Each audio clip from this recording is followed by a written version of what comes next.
ठीक है। Question number second पर ध्यान देना। ये कब का है क्वेश्चन हमारे पास? क्वेश्चन नंबर सेकंड है IIC 2019 स्पेसिमेन का है। ठीक है, 2024 का है। अदिति और पारुल हमारे पास दो पार्टनर है किसी एक फर्म में जिनकी कैपिटल 35,000 ईच है। क्लियर हो गया? अदिति की है 35,000 और आपके पास पारुल की भी क्या है 35,000 है। दे shared profit and losses in the ratio of 3:1। ये वाली बात समझ में आ गई। 1 अप्रैल 2017 की बात है। वहाँ पर एक नया वाला पार्टनर आता है जिसका नाम क्या है? चंदा है। पार्टनरशिप फर्म में आते हैं 1/5 शेयर के लिए। ठीक है।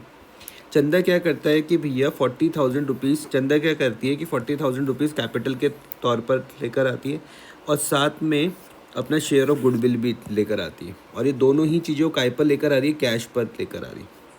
फिर वो बोल रहे हैं her share of goodwill is calculated on the basis of her capital contribution and her share of profit in the firm. अब ये मेरे पास यहाँ पर एक इम्पॉर्टेंट बात आ रही है। ठीक है, इसको हम देखते हैं अभी। ठीक है, अच्छा, उसके बाद वो क्या बोल रहे कि एट द टाइम ऑफ चंदा एडमिशन हमारे पास जो फर्म के पास क्या है? वर्कमैन कॉम्पनसेशन रिजर्व है 60,000 रुपीज़ का, against which there was a claim of 20,000 rupees. ध्यान से समझना, आपको ये वर्कमैन कॉम्पनसेशन रिजर्व के सारे केसेस रिवाइज करने हैं। समझ में आ गया? इसके साथ इन्वेस्टमेंट एक्चुएशन फंड था, उसके भी सारे केसेस आपको क्या करने हैं? रिवाइज करने हैं भाई। तो यहाँ पर फर्म के पास क्या भैया? वर्कमैन कॉम्पनसेशन रिजर्व है 60,000 रुपीज़ का, लेकिन क्लेम आ गया 20,000 रुपीज़। आगे, creditors of 8,000 were paid by Aditi privately. ठीक है, अदिति ने क्या करा भैया? क्रेडिटर्स थे 8,000 रुपीज़ के जो अदिति ने पेड करे, प्राइवेटली पे करे, for which she is not to be reimburse. उसके बदले पर उसको कुछ नहीं मिला। सी वाला पॉइंट क्या बोलता है कि there was a no change in the value of other assets and liabilities. ठीक, you are required to on the date of a Chanda admission. सबसे पहला क्या करना है आपको? Calculate the goodwill of the firm. एक चीज़ तो ये कही गई, साफ साफ काम क्या करना है। और दूसरा आपको क्या करना है? जनरल एंट्रीज पास करनी है to record the above transaction. तो मैं अगर यहाँ पर पहुँच जाता हूँ, his share of goodwill is calculated on the basis of her capital contribution and her share of a profit in the firm. ठीक है, तो अब ध्यान से इस चीज़ को समझो। तो ये केस किस चीज़ का आ रहा है? हिडन गुडविल का केस आ रहा है। अगर आपको ध्यान होगा तो मैंने क्लास में क्या चीज़ समझाई थी। सबसे पहले हम लोग क्या कर रहे हैं भैया? टोटल कैपिटल निकालते हैं हम पूरी फर्म की। ध्यान से समझना, हिडन गुडविल के केस में हमने सबसे पहले क्या करनी है? टोटल कैपिटल निकालनी है। किसकी? फर्म की निकालनी है। किस बेसिस पर निकालनी है? चंदा की कैपिटल के बेसिस पर निकालनी है। अगर आप यहाँ पे क्वेश्चन में ध्यान दोगे तो चंदा 1/5 शेयर के लिए आई। आ रही मेरी बात समझ में? अगर आपको पुरानी क्लास याद होगी तो मैंने कहा था कि भैया हम इसको क्या कर देते हैं? रेसिप्रोकल कर देते हैं, है ना। तो मैं क्या कर दूंगा? 40,000 वो कैपिटल लेकर आई, मल्टीप्लाई बाय मैं 5/1 का कर दूंगा तो 2 लाख रुपए आ जाएंगे।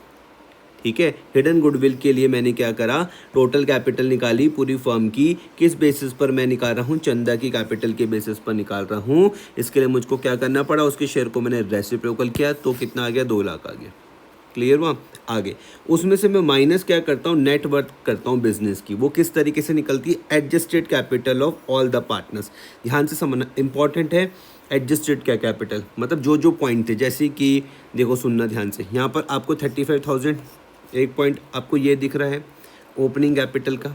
ठीक है सर, फिर आपको 40,000 वर्कमैन कॉम्पनसेशन में दिख रहा है। कहाँ है बताना जरा? नहीं है। जो तुमने हाँ बोला ना बोला? ना बोला। ये 60,000 रुपीज़ का आपको रिजर्व दिख रहा है। 20,000 का क्लेम आया तो जो बच गया 40,000 वो पार्टनर्स के बीच में ही तो बैठता था। ये समझ में आ गई बात या नहीं आ रही? और क्रेडिटर्स जो 8,000 के तो अदिति ने पेड करे, फर्म का तो फ़ायदा हुआ इसका। आ रही बात समझ में? अब सुनना ध्यान से, ये आपको 35,000 अब समझ में आ जाएगा। ये दोनों की कैपिटल 35,000 में कोई दिक्कत नहीं है।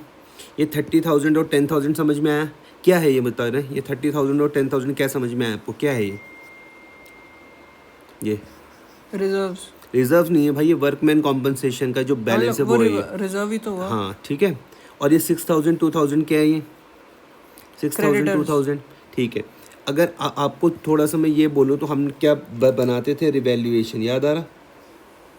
क्योंकि हमारा फ़ायदा हुआ ना, क्रेडिटर्स वाली लायबिलिटी मेरी कम हो गई, तो मैं फ़ायदा में यहाँ पर लिखता हूँ बाय क्रेडिटर्स, और उस प्रॉफिट को मैं ओल्ड पार्टनर्स के बीच में बांट देता हूँ उनके ओल्ड प्रॉफिट शेयरिंग रेशियो में। जो क्या थे 3:1 थे, तो 3:1 में बांटने के बाद क्या आ गया, 6,000 और 2,000 आ गया। तो सब कुछ करने के बाद जो कैपिटलाइज का नाम क्या बोलते हैं, adjusted capital of all partners. जब तुम क्या बनाते थे, पार्टनर्स कैपिटल अकाउंट बनाते थे, जब हम सब कुछ कर देते थे और जो लास्ट में कैपिटल बचती थी, इसके बारे में बात हो रही। क्लियर हो गई? 71,000 समझ में आया, 47,000 समझ में आया, और चंदा की कैपिटल कितनी है, 40,000 है। तो तीनों की कैपिटल जोड़ने के बाद कितनी आ रही, 158 आ रही। लेकिन सिर्फ चंदा के हिसाब से क्या आ रही थी, 2 लाख आ रही थी। आ रहा समझ में? तो इन दोनों का जो डिफरेंस है वो क्या आ जाएगा, 40,000। ये आपको फर्म की गुडविल मिल गई। आ गया? अगर आपको ध्यान हो तो मैंने क्लास में किस तरीके से बताया था, इसको मैं ए बोल रहा था, इसको मैं बी बोल रहा था, और गुडविल के लिए मैंने क्या लिख दिया था, सी करके समझाता था, A-B ऐसे करके। ठीक है, अब उसके बाद निकालना क्या है, calculate the goodwill of the firm. ये तो हमने निकाल दिए हैं 42,000। चंदा का शेयर निकालने के लिए कोई दिक्कत नहीं आएगी। 42,000 मल्टीप्लाई बाय 1/5 8400। यहाँ तक कोई दिक्कत तो नहीं है। इस पॉइंट में वापस लेके चलता हूँ कि Chanda brings in 40,000 as her capital and also bring her share of goodwill in cash. और शेयर ऑफ गुडविल यहाँ पर मैंने क्या कर दी, कैलकुलेट कर दी कितनी आई, 8400 आई। तो पहली एंट्री तो यही हो जाएगी, ये वाली। कौन सी, कि भैया bank account debit to Chanda capital to premium for goodwill. आपको समझ में आ जाएगा। 40,000 84 और 48,400। यहाँ तक कोई दिक्कत, इतनी बात समझ में आ रही? ठीक है, अगर मैं स्टार्टिंग से देखता हूँ तो पहली एंट्री तो मेरी यही हो गई, ये मैंने कंप्लीट कर ली अपनी एंट्री। ठीक है, उसके बाद एक आती है किसकी, वर्कमैन कॉम्पनसेशन की। क्या तुम मुझे इसकी एंट्री बता सकते हो, क्या बनेगी एंट्री? वर्कमैन कॉम्पनसेशन रिजर्व की एंट्री बता सकते हो, इसकी क्या बनेगी? इसकी